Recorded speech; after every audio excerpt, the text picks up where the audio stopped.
important for the people of that area, but also the wider world.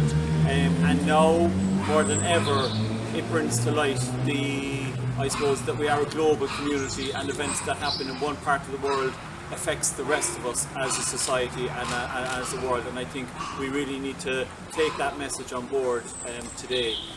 Also, I think it's important to commemorate today because Cork and Ireland have a special connection with Chernobyl through many people who've become involved and who have fundraised and who have visited and who have supported the people whose lives have been affected by the nuclear disaster there, but also broadening out that work and supporting people whose lives haven't been as lucky or who may have many adversities to overcome.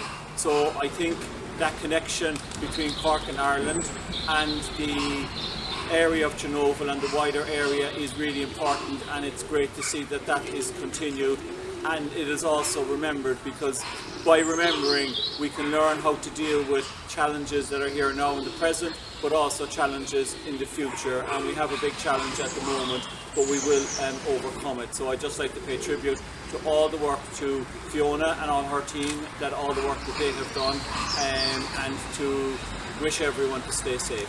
Thank you, Lord Mayor.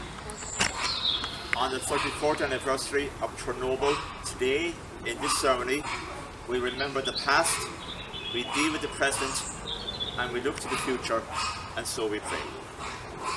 God of mercy, tenderness and compassion, look kindly on all those who have died in the time of the Chernobyl disaster, those who suffered and those who have reached out from many nations in so many different ways over the last 34 years to the people of Chernobyl and its surrounding region.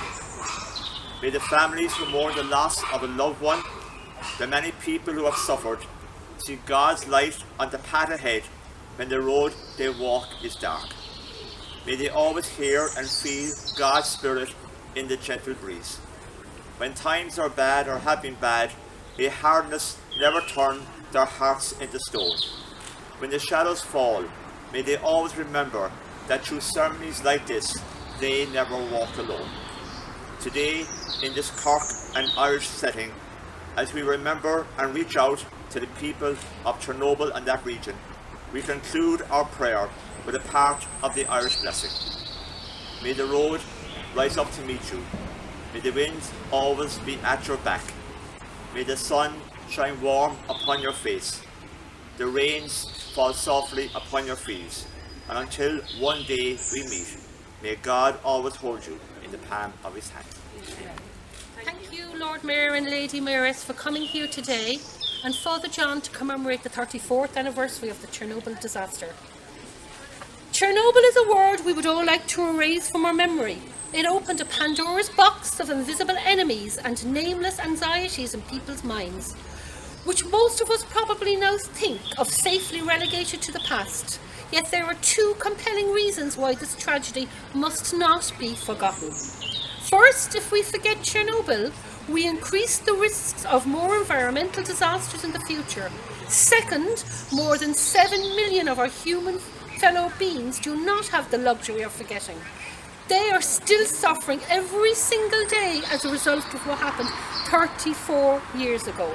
Indeed, the legacy of Chernobyl will be with us and our descendants to come, and for generations and generations. I was 20 years old when the Chernobyl explosion occurred. It wasn't until several days later that the world realised the gravity of the explosion. I vividly remember the RTE news which covered the aftermath and being afraid for the people of Ukraine. It was an article in the Evening Echo in January 1995 which propelled me into action. The article was about 4 children which were airlifted from Belarus to Ireland, and it inspired me to become involved in a visiting programme at the Mercy Hospital.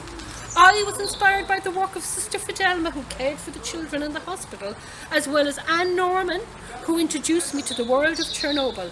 Sadly, a few weeks later, one of the little children, Evgenia Nesterenko, passed away, and she has become the catalyst for my work in the former USSR countries, which include Belarus, Ukraine and Kazakhstan. Okay, so today we come together in spirit on the 26th of April and we commemorate the victims of the Chernobyl disaster. We must ensure that no more Chernobyls ever take place again. The only way we can do this is to ensure that nuclear power has no future while investing in renewable alternatives. Those who speak about the benefits of the nuclear power should look deeply into the eyes and the souls of the innocent victims, generations of alienated and forgotten people. And we are now appealing once again to the Irish tradition and the spontaneous giving, even in these hard economic times here at home.